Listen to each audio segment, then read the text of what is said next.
Hi friends, நான் வந்து கடமா வறுவல் எப்படி செய்யறதுன்னு செஞ்சு காட்ட போகிறேன். அதுக்கு ஃபஸ்ட்டு அடுப்பு பற்ற வச்சு ஒரு பாத்திரத்தை வச்சுக்கோங்க. தேவையான அளவு எண்ணெய், நீங்கள் நல்லெண்ணெய் வேணாலும் ஊற்றிக்கலாம், ரீஃபைண்ட் ஆயில் வேணாலும் ஊற்றிக்கலாம். ஃபஸ்ட்டு மசாலாவை ஃப்ரை பண்ணிவிட்டு அப்புறமா கடமா போட்டு நான் ஃப்ரை பண்ண போகிறேன். அதனால் எண்ணெய் ஓவராக ஹீட் ஆக வேண்டாம். சோம்பு ஒரு 1/4 ஸ்பூன் போட்டுக்குங்க. அப்படி இல்லைன்னா கடுகு போட்டுக்குங்க. ஒரு 3 பல்லு பூண்டு, கொஞ்சமாக கருவேப்பிலை, இஞ்சி பூண்டு பேஸ்ட்டு 1 ஸ்பூன்.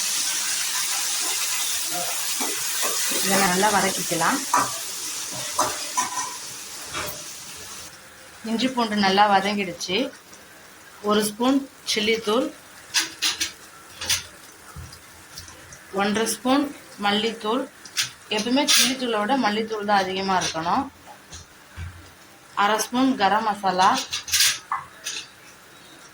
1/4 ஸ்பூன் சீரகத்தூள், 1/4 ஸ்பூன் மிளகு. இது நல்லா ஃப்ரை பண்ணி கழுவி வச்ச கடமாவை அதில் போட்டுக்கணும்.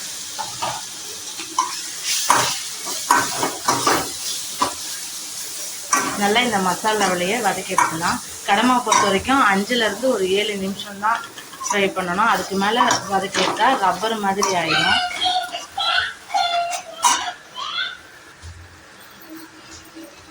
அரை ஸ்பூன் மஞ்சள்தூள் போட்டுக்கோங்க.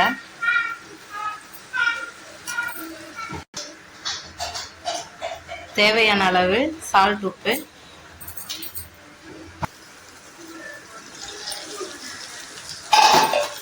கடமா வறுவல் ரெடி ஆயிடுச்சு.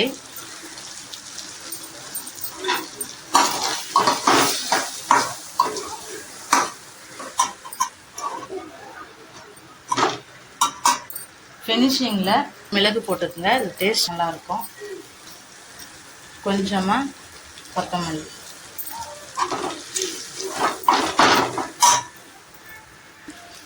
சூப்பரான கடமா வறுவல் ரெடி ஆயிடுச்சு. ஸ்டவ் ஆஃப் பண்ணி இறக்கி வச்சுக்கலாம். அருள் குக்கிங் சேனலை லைக் பண்ணுங்கள், ஷேர் பண்ணுங்கள், சப்ஸ்கிரைப் பண்ணுங்கள். தேங்க்யூ ஃபார் வாட்சிங்.